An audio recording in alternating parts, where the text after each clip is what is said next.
అదరకొట్టే కారం రంగు రుచి ఆచి కారం పొడి. మద్యం షాపులపై కోమటిరెడ్డి రాజగోపాల్ ఫైర్ అయ్యారు. దానికి సంబంధించిన బ్రేకింగ్ అంతోంది. ఎక్సైజ్ అధికారులకు రాజగోపాల్ రెడ్డి స్ట్రాంగ్ వార్నింగ్ ఇచ్చారు. నాకు మునుగోడు ప్రజల ఆరోగ్యమే ముఖ్యమంటున్నారు రాజగోపాల్ రెడ్డి. వైన్స్ పక్కన పర్మిట్ రూమ్ ఉండనివ్వను అంటున్నారు ఆయన. వైన్ షాపులన్నీ సిండికేట్ అయ్యి రేట్లు పెంచేస్తున్నారని రాజగోపాల్ రెడ్డి ధ్వజమెత్తారు. దొంగచాటుగా బెల్ట్ షాపుల్లో అమ్ముతున్నారన్నారు. ఎక్సైజ్ పాలసీనే సమీక్షించాలని ప్రభుత్వాన్ని కోరతా అంటున్నారు ఎమ్మెల్యే కోమటిరెడ్డి రాజగోపాల్ రెడ్డి. మునుగోడు నియోజకవర్గంలో నేను మాత్రం ఎట్టి పరిస్థితుల్లో నేను నడవలేను. నాకు ఈ పదవి ఉన్నా లేకున్నా పదవి ముఖ్యం కాదు. నాకు ప్రజల ఆరోగ్యం ముఖ్యం, ప్రజల ప్రాణాలు ముఖ్యం. టెండర్ లేచి వైన్ షాప్ వాళ్ళకి ఏం చెప్తున్నామంటే, మీరు టెండర్ లేదలుచుకుంటే వైన్ షాపుల పక్కన పర్మిట్ రూమ్ అని ఉంటుంది. అది మా డే టైంలో తాగుతుర్రు. అక్కడికి వచ్చి అక్కడ అందరి చుట్టుపక్కల ప్రాంతంలో అందరికీ ప్రాబ్లమ్స్ అవుతున్నాయి.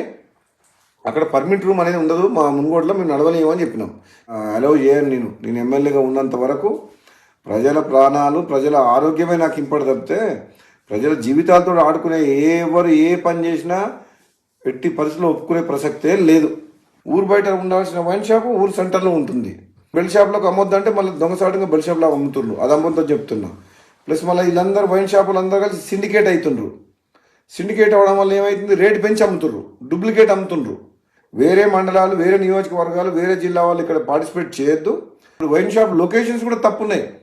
టౌన్లో, సెంటర్లో, పబ్లిక్ ప్లేసెస్లో పెట్టిండ్రు. అది ఊరు బయట పెట్టాలి వైన్ షాప్. అసలు తప్పకుండా ఈ మునుగోడుతో పాటు తెలంగాణ రాష్ట్రంలో ఈ ఎక్సైజ్ పాలసీని సమీక్షించి ఈ ప్రజల ఆరోగ్యం ఖరాబ్ చేసేది కాదు, ప్రజల ఆరోగ్యం మెరుగుపరిచే విధంగా మనం ఏ విధంగా ప్రభుత్వం పనిచేయాలనో ఆలోచన చేయాలని చెప్పి కూడా ప్రభుత్వం దృష్టికి తీసుకుపోతాను నేను తప్పకుండా.